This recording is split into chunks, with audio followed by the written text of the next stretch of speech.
Shooter Muzaffar को मौका पर किसने गोलियां मारकर कत्ल किया। एक और सवाल खड़ा हो गया कि नहीं खड़ा हो गया। अमीर बलाज टीपू को मुकदमा में नामजद मुल्जम टीफी भट्ट ने कत्ल करवाया। पुलिस इस बात पर अब खड़ी है। इतने सवाल उठेंगे कि आपके रोंगटे खड़े हो जाएंगे। गिरफ्तार मुल्जम एहसन शाह को अदालत में पेश करके मजीद तफ्तीश के लिए 6 रोजा रिमांड भी हासिल कर लिया गया। उन्होंने टीफी भट्ट साहब को कहां जाके कोकफ के ऊपर पकड़ना है कि पुलिस जो है वो अवाम को खिला रही है, मीडिया को खिला रही है, रोजाना को नया किरदार, रोजाना को नई गेम पैदा कर दी जाती है। मेरा नाम यासिर शमून खान है, आप देख रहे हैं नई बात डिजिटल। आज फिर बलाज कत्ल केस। नाज़रीन, आप सोच रहे होंगे कि हाथ धो के ही इस कत्ल केस के पीछे नहीं पड़ गया। इसलिए पड़ गया हूँ कि हकीकत क्या है वो ख़ुद भी समझ सकूँ और जो लोग समझना चाहते हैं, जिनके दिल में हज़ारों इस कत्ल से लेकर के सवाल हैं, उनको भी समझा सकूँ। और शायद यही एक सहाफ़त का मुअस्सर तरीन ज़रिया होता है। नाज़रीन, पॉसिबल नहीं है कि हम अपनी ज़िंदगी के अंदर रहते हुए सवाल जवाब ना करें और ना उठाएं। ये मुमकिन नहीं है, ये घरों में भी होता है। तो ज़ाहिर है जब इतना बड़ा कत्ल जो एक बाकायदा दरीना दुश्मनी की बेस के ऊपर किया गया हो और दोनों जानिब भी अंडरवर्ल्ड के साथ तल्लक रखने वाले अफराद का इंकशाफ भी हो और फिर उस केस की तफ्तीश पाकिस्तान की पुलिस कर रही हो, स्कॉटलैंड यार्ड की पुलिस नहीं, तो फिर इतने सवाल उठते हैं कि उन सवालों का जवाब तलाश करना ही सहाफ़त का असल ज़िम्मेदारी अदा करने का एक तरीक़ाकार है। तो मैं भी उसी कोशिश में लगा हुआ हूँ, उसी काविश में लगा हुआ हूँ। आपकी खिदमत में बहुत सारे लोगों ने कहा कि जनाब असल केस है क्या, उसकी तफ्तीश क्या है, वो बयान कर दें। मैंने 2 दिन पहले एक खबर ब्रेक की थी, आज मैं आपको वो पूरी पढ़ के सुना देता हूँ। उससे इतने सवाल उठेंगे कि आपके रोंगटे खड़े हो जाएंगे। अमीर बलाज कत्ल केस में ज़ेर हिरासत 7 मुल्ज़मों की तफ्तीश के दौरान एतराफ़ी बयानात की तफसील ज़ाहिर है नई बात ने हासिल कर ली। Lahore CIA organize crime unit ने बलाज कत्ल केस में ज़ेर हिरासत 7 मुल्ज़मान का बयान कलमबंद कर लिया। पुलिस राया। अब ये गौर से सुनिएगा, यहाँ पहला सवाल उठ जाता है कि 7 मुल्ज़मान को ज़ेर हिरासत का मतलब ये नहीं कि उनको गिरफ्तार कर लिया है, अपनी जुरिडिक्शन में लिया है, अपनी पनाह में लिया है, बाकायदा तौर पे इस चीज़ की जिम्मेदारी ली है कि अगर हमारी हिरासत के अंदर इसे कुछ हो जाता है तो उसके ज़िम्मेदार हम हैं। ये पुलिस ने बाकायदा तौर पे ज़िम्मेदारी दी है। ये रोज़नामचे के ऊपर लिखी जाती है कि ये बंदा इतने बजे हम लाए, इसको हिरासत में इसलिए लिया कि ये इंकशाफात टैली करने थे, ये तफ्तीश करनी थी। वो बंदे गिरफ्तार नहीं हुए। अब समझ आ गई आपको? अब बताएं कि कितने सुगम है इस केस में।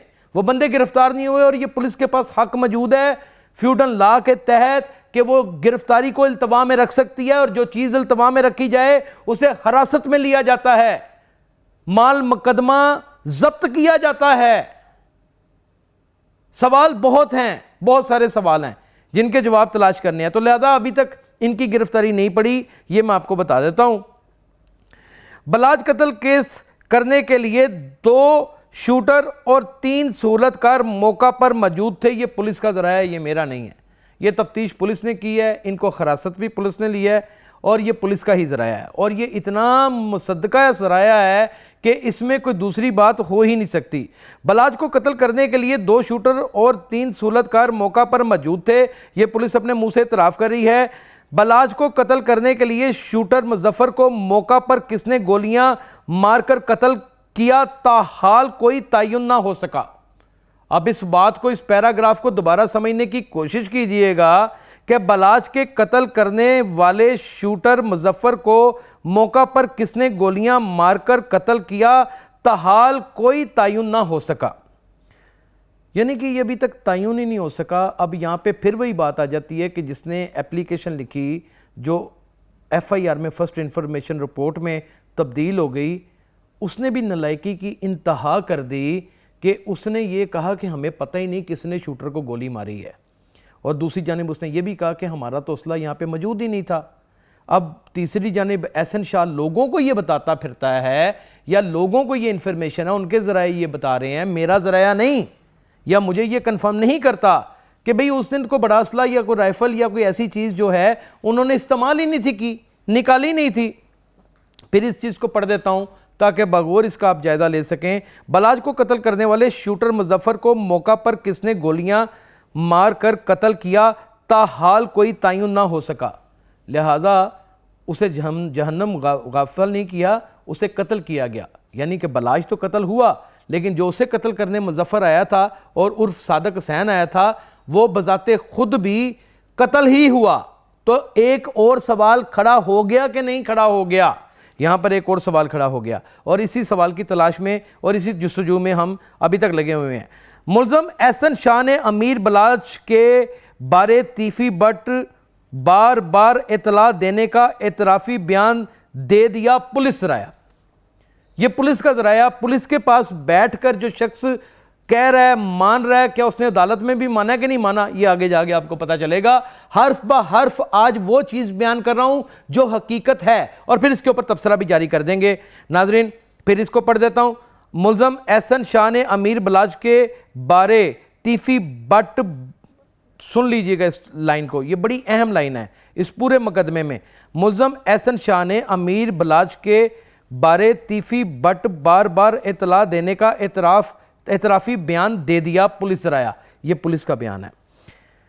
गिरफ्तार मुल्ज़म एहसन शाह को इसलिए आज अदालत में पेश करके मज़ीद तफ्तीश के लिए 6 रोज़ा रिमांड भी हासिल कर लिया गया। अब 2 दिन पहले एहसन शाह को गिरफ़्तार किया गया है। उसकी गिरफ़्तारी रात को 12 बजे डाली गई है। गिरफ़्तार करके फिर 24 घंटे के दौरान ज़ाहिर है अदालत में पेश करना था। अब इल्तवा में इसलिए रखा जाता है ताकि भरपूर तफ्तीश की जाए, कुट चाड़ी जाए या जो भी किया जाए, या जैसा भी मामला उसके साथ रवैया अख्तियार किया जाए या कोई टेक्निक्स इसके ऊपर लगाई जाएँ। यह पुलिस की अपनी महारत है, वो किस तरीके से बात अगले से उगलवाती है। जब उगलवा लेती है तो फिर उसे आगे सफ़े मिसल पे लाने के लिए ज़ाहिर गिरफ़्तारी डालती है, गिरफ़्तारी में रिमांड लेती है अदालत से। जब अदालत से रिमांड मिल जाता है तो उसकी फिर रस्मी तौर के ऊपर तफ्तीश होती है, जो पहले कर ली गई होती है उसको सफ़ाए मिसल के ऊपर तहरीर कर दिया जाता है और वही फिर अदालत में पेश की जाती है कार्रवाई, और फिर केस इसी तरह आगे बढ़ना शुरू हो जाता है। मुल्ज़म एहसन शाह को आज जुडिशल मजिस्ट्रेट सदफ बतूल की अदालत में पेश किया गया। यानी कि 2 रोज़ कबल सदफ बतूल जज साहब हैं, उनकी अदालत में जुडिशल मजिस्ट्रेट हैं, उनकी अदालत में पेश किया गया और उसने 64 का बयान वहाँ पे दिया कि जो मैंने बयान पुलिस को दिया है मैं मनोवन उसको तस्लीम करता हूँ, और इसी तरीके से मैं तीफ़ी बट को बाकायदा तौर के ऊपर एहसन शाह बजाते खुद बलाज को कत्ल करवाने के लिए इंफॉर्मेशन फराम करता रहा। ये अदालत में उसने बयान दिया है। ये ऑर्गेनाइज क्राइम की टीम ने बलाज कत्ल केस की तफ्तीश के लिए अली असगर पठान, मलक सुहेल, एहसन शाह, शूटर अयाज, सहूलतकार बलाल और वकुआ में इस्तेमाल होने वाली गाड़ी के ड्राइवर हसनैन को हिरासत में ले रखा है। अब ये बंदे जिनका मैं जिक्र कर रहा हूँ इनको हिरासत में ले रखा है, इनकी गिरफ्तारी इल्तवा में है। ये मुल्ज़मान हैं, ये बल्कि ये भी मुल्ज़मान नहीं है, मुल्ज़मान तो दर हकीकत वो लोग हैं जिनका नाम बाकायदा FIR के ऊपर नामजद है। इनका तो नाम ही नहीं है FIR में, इनका तो जिक्र भी नहीं है। इनको तो शकूक शबात और तफ्तीश के दायराकार को वसी करते के दौरान जो चीज़ें आया हुई उसकी बेस के ऊपर इनको हिरासत में लिया गया है। यानी कि इनके बच जाने के चांसेस भी हो सकते हैं और इनकी अब मज़ीद फंस जाने के भी चांसेस हो सकते हैं। ये सवाल भी पैदा हो जाता है। मैं दोबारा इस लाइन को पढ़ने जा रहा हूँ ताकि आप इसको बगौर सुन सकें। CIA ऑर्गेनाइज क्राइम की टीम ने बलाच कत्ल की तफ्तीश के लिए अली असगर पठान, मलक सुहेल, एहसन शाह जिसकी गिरफ्तारी डाल दी गई है, शूटर अयाज, सहूलतकार बलाल और वकुआ में इस्तेमाल होने वाली गाड़ी के ड्राइवर हसनैन को हिरासत में, वो जो येलो जैकेट वाला था, हिरासत में ले रखा है। यानी हसनैन शाह की गिरफ्तारी डाल दी गई है, बाकी जितने किरदार हैं उनको हिरासत में ले रखा है। उनकी गिरफ्तारी 1-1, 2-2, 3-3, 4-4 दिन के वक्फे से डाली जाएगी और जब सबकी गिरफ्तारी डल जाएगी तो फिर जा कर के पुलिस जो है वो प्रेस कॉन्फ्रेंस करेगी और इसका अहवाल भी बयान करेगी।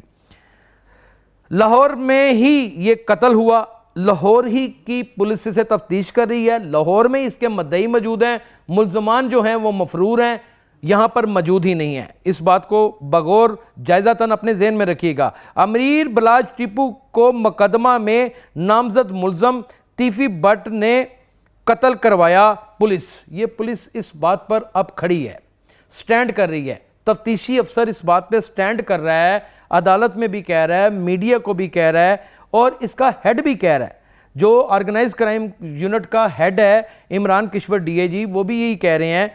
कत्ल के इल्ज़ाम में ज़ेर हिरासत मुल्ज़म से तफ्तीश के दौरान तमाम ताने बाने तीफी भट्ट से मिलते हैं। DAG organise crime Imran Kishwar, ये इनका अपना बयान है, ये बिल्कुल अपना बयान है और ये टेलीविजन स्क्रीन पर भी मौजूद है, अखबारात में भी मौजूद है, हर जगह के ऊपर मौजूद है। एहसन शाह पर मुकदमा में नामजद मुल्ज़मों तीफी भट्ट और गोगी भट्ट के साथ राब्तों का इल्ज़ाम। अब यहाँ पर एक जगह पर DAG organise crime unit Imran Kishwar दावा कर रहे हैं कि इनको कत्ल करने में इसका मुकम्मल तौर के ऊपर हाथ मौजूद है और दूसरी लाइन के ऊपर क्या कह रहे हैं ये सुने ज़रा गौर से। यहाँ पर शक्कुक व शुबात मजीद बढ़ जाते हैं कि एहसन शाह पर मुकदमा में नामजद मुल्ज़मों तीफी भट्ट और गोगी भट्ट के साथ राब्तों का इल्ज़ाम है।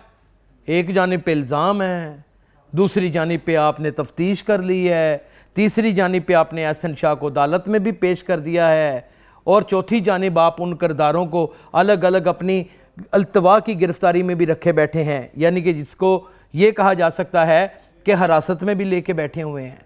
इसका मतलब उनको छोड़ा भी जा सकता है, उनको रखा भी जा सकता है। इल्ज़ाम है, इल्ज़ाम तो कोई भी लगा सकता है और इल्ज़ाम साबित भी हो सकता है, इल्ज़ाम साबित नहीं भी हो सकता।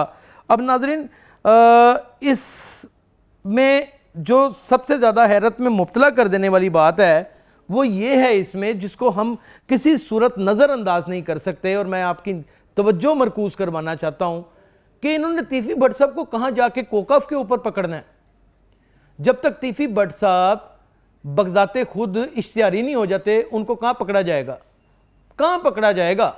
वो किरदार का अच्छा है, वो किरदार का बुरा है, उसने कत्ल किए हैं, उसने कत्ल नहीं किए, उसने कत्ल करवाए हैं, वो कब्जे करता था, वो नहीं करता था, इट्स नन ऑफ बिजनेस। सबसे अहम बात यह है कि जब वो इश्तिहारी नहीं है तो आपकी जो टिकट है वो कहां पे जाके मिलती है, आपकी तो यूएई से मिलती है। अगर वो किसी यूरोप की कंट्री में चला गया हुआ है तो फिर इसका मतलब यूएई में आप सैर करने के लिए जाएंगे, और कब जाएंगे, 2-3 महीने के प्रोसेस के बाद। इश्तिहारी होना इस तरह आसान नहीं है, उसका एक लाया अमल है, उसका बाकायदा तौर के ऊपर एक प्रोसेस है जो पुलिस अडॉप्ट करती है। इन दोनों को, मुल्ज़मान को, गोगी भट्ट को और तीफी भट्ट को इश्तिहारी किया जाएगा। इश्तिहारी करने के बाद फिर इंटरपोल से राब्ते किए जाएंगे थ्रू वजारत दाखिला। इससे पहले नहीं हो सकती। इंटरपोल के हवाले से, इंटरपोल इंटरनेशनल के हवाले से एक मुकम्मल तफसीली विलाग नई बात के ऊपर ही आपकी खिदमत में पेश कर चुका हूं।